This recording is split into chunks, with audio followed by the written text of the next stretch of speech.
Hey, Olive Branch. This morning, Nick Hersey is going to be sharing with us our devotional. If you don't know Nick, he's one of our volunteers that helps in a variety of roles, from doing communion to preaching once in a while to helping write some of our spiritual growth study this year as well. And so Nick's just an incredible guy, has a heart for the Lord, and I hope as he shares today's devotional with you, you'll really take to heart the things he has to share. Today we're going to be looking at John chapter 15 and the first 5 verses, and we're going to talk a little bit about this idea of pruning, making room for growth. So John 15 verse 1, it says, "I am the true vine, and my Father is the gardener.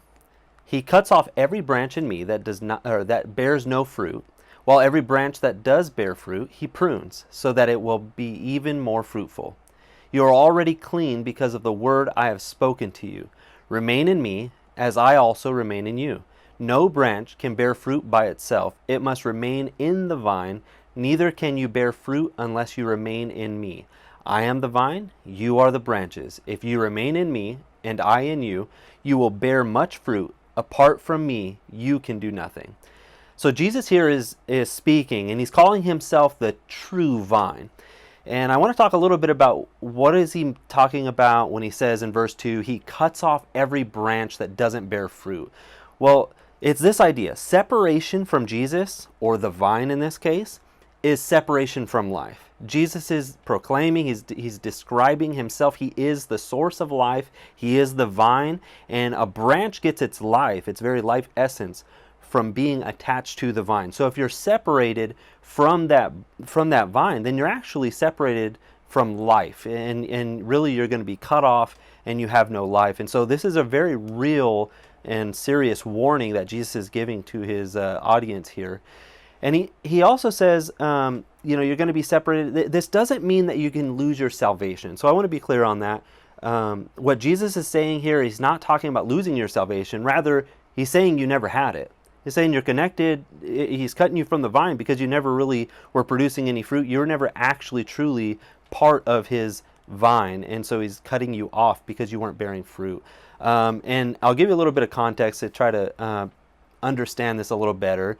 This chapter 15 is written a couple chapters after we learn that Judas was cut off. So Jesus is speaking to the 11 remaining disciples, and he's saying to them that you are part of the vine, and he's kind of explaining, look, if not, you're going to get cut off, like Judas just was.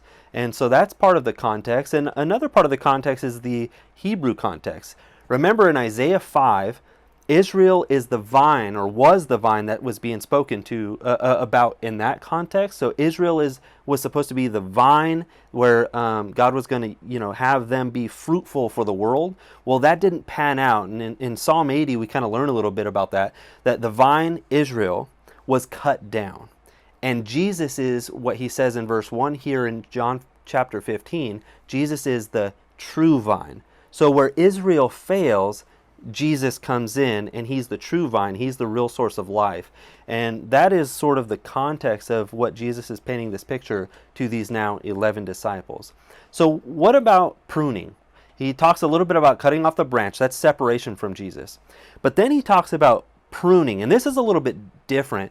Pruning is removing the superfluous or undesirable parts of that vine to make room for growth. So whenever you have a vine and you have the fruit, you want to remove the fruit, you want to remove these other things so that you can make room for more fruit.